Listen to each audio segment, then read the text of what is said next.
ini saya akan menjelaskan tentang perwilayahan hewan di muka bumi, fauna kepulauan Indonesia, slogan marga satwa, dan cagar alam. Yang pertama, perwilayahan hewan di muka bumi. Adapun keanekaragaman fauna atau hewan berdasarkan persebaran fauna di dunia dapat dibedakan menjadi 8 kelompok, diantaranya Palearktik, Oriental, Neotropikal, Nearktik, Australian, Ethiopian, Osean, dan Antarktik. Yang pertama, Palearktik merupakan kelompok fauna yang berada di wilayah daratan Afrika Utara, Asia Utara, Eropa, dan bagian barat pegunungan Himalaya. Jenis hewan ini antara lain unta, ayak, dan burung bersiul. Lalu yang kedua ada Oriental, merupakan kelompok fauna yang dapat dijumpai di kawasan Asia Tenggara termasuk Indonesia dan wilayah Asia Selatan. Jenis hewan yang banyak terdapat di wilayah ini adalah gibbon, orangutan, burung berparuh besar, dan burung bersiul.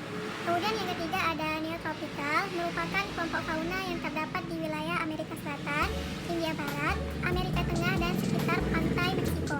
Kondisi fisik pada wilayah ini pada umumnya beriklim tropis karena dilalui oleh garis khatulistiwa. Fauna yang pada umumnya memenuhi wilayah ini adalah armadillo, tinamos, dan kukang. Kemudian yang keempat ada Nearktik, merupakan kelompok fauna yang hanya terdapat di wilayah Amerika Utara sampai di wilayah daratan tinggi Meksiko. Zona Nearktik berada pada wilayah yang memiliki 4 musim dan biasanya dinominasi oleh musim dingin. Jenis hewan yang dapat ditemukan yaitu jungkol, tupai, kalkun, burung biru, dan antelop bertanduk cabang 3. Lalu yang kelima ada Australian, merupakan kelompok fauna yang menghuni wilayah dataran Australian, Selandia Baru, Indonesia bagian timur, dan Papua Nugini. Jenis hewan yang dapat dijumpai yaitu burung cendrawasih, Monotrema, marsupial, burung pengisap madu, kakak tua, dan burung kara. Yang keenam ada Ethiopian, merupakan kelompok fauna yang menghuni wilayah Afrika Selatan, Gurun Sahara, Malagasi, dan wilayah Arab bagian selatan. Jenis hewan yang dapat ditemukan yaitu simpanse, gorila, hipotamus, burung unta, dan kolibri. Lalu yang ketujuh ada Oceanian, merupakan fauna tipe ini adalah fauna yang mendiami wilayah Selandia Baru dan pulau-pulau di sekitarnya. Contoh fauna tipe Ocean ini adalah kiwi dan Sphenodon. Lalu yang ke-8 ada Antarktik, merupakan kelompok fauna yang hidup di wilayah kutub. Jenis hewan ini yaitu penguin, beruang kutub, anjing laut, rusa kutub, dan burung skua. Lalu fauna kepulauan Indonesia. Persebaran fauna Indonesia dipengaruhi oleh dua garis hipotesis yaitu garis Wallace dan Weber. Garis Wallace adalah garis hipotesis yang dikemukakan oleh Alfred Russel Wallace, seorang ahli zoologi berkebangsaan Inggris pada abad ke-19. Wallace mengunjungi Hindia Timur dan melihat perbedaan jenis fauna antara Pulau Bali dan Lombok. Garis Wallace adalah garis yang membatasi Pulau Kalimantan dan Sulawesi menuju ke selatan dan melewati antara Bali dan Lombok. Lalu garis Weber. Garis Weber adalah garis hipotesis yang dikemukakan oleh Max Carl Wilhelm Weber, seorang ilmuwan yang berkebangsaan Jerman Belanda yang membagi penyebaran fauna Indonesia menjadi dua bagian, tengah dan timur. Garis Weber adalah garis yang membentang dari timur Pulau Sulawesi hingga Kepulauan Tanimbar di selatan Indonesia. Pembagian fauna menurut Wallace membagi jenis fauna di Indonesia menjadi 3 bagian. Yang pertama, fauna bagian barat atau fauna asiatis. Wilayah Indonesia bagian barat meliputi Pulau Sumatera, Jawa, Bali, Kalimantan, serta pulau-pulau kecil di sekitarnya. Dikatakan tipe Asia karena fauna yang berada di bagian barat ini memiliki kemiripan dengan negara-negara yang terdapat di benua Asia. Lalu yang kedua ada fauna bagian timur atau tipe Australia. Jenis fauna ini terdapat di bagian timur Indonesia yang terdiri dari Papua dan sekitarnya. Fauna di bagian timur Indonesia ini memiliki kemiripan dengan fauna Australia sehingga disebut fauna tipe Australia. Lalu yang ketiga, fauna bagian tengah atau tipe peralihan. Jenis fauna ini terdapat di antara wilayah Indonesia bagian timur dan Indonesia bagian barat. Di wilayah ini semua fauna merupakan endemik Indonesia dan tidak terdapat di negara lain sehingga disebut sebagai fauna tipe peralihan.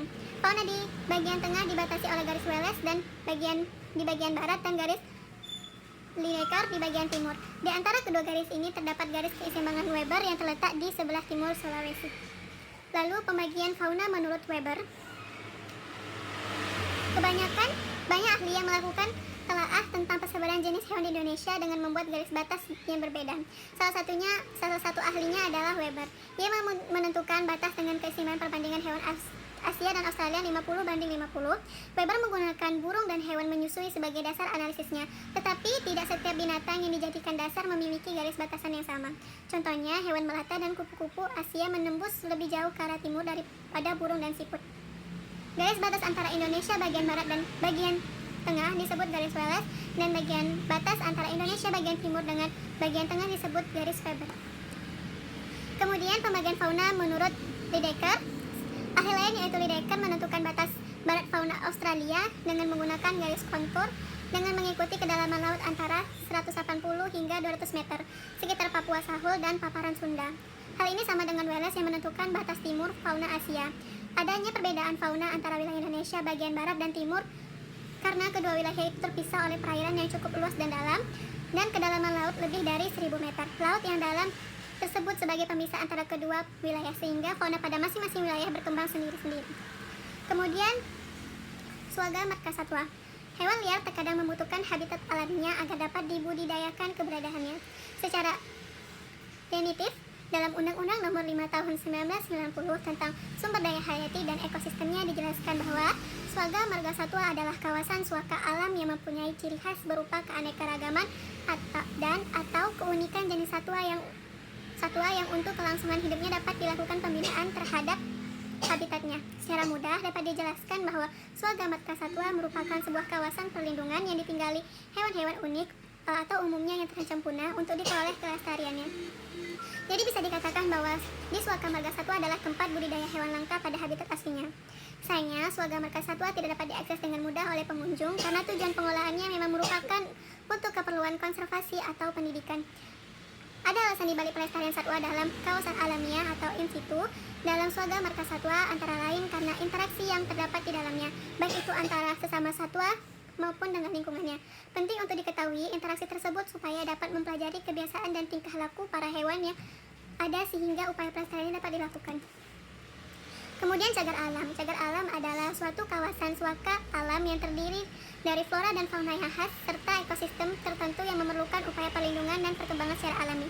Menurut Undang-Undang Nomor 5 Tahun 1999 tentang konservasi sumber daya alam hayati dan ekosistemnya, cagar alam adalah kawasan suaka alam yang karena keadaan alamnya memiliki kekhasan satwa, tumbuhan, dan ekosistem atau berupa ekosistem tertentu yang perlu dilindungi dan perkembangannya berlangsung secara alami. Perlindungan terhadap ekosistem yang khas inilah kemudian menjadikan cagar alam tidak dibuka untuk pariwisata, namun hanya boleh dikunjungi untuk mereka yang berniat melakukan penelitian atau menambah ilmu pengetahuan.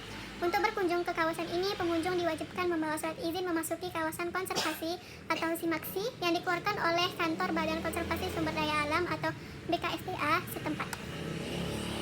Sekian penjelasan saya, kurang lebihnya saya mohon maaf. Wassalamualaikum warahmatullahi wabarakatuh.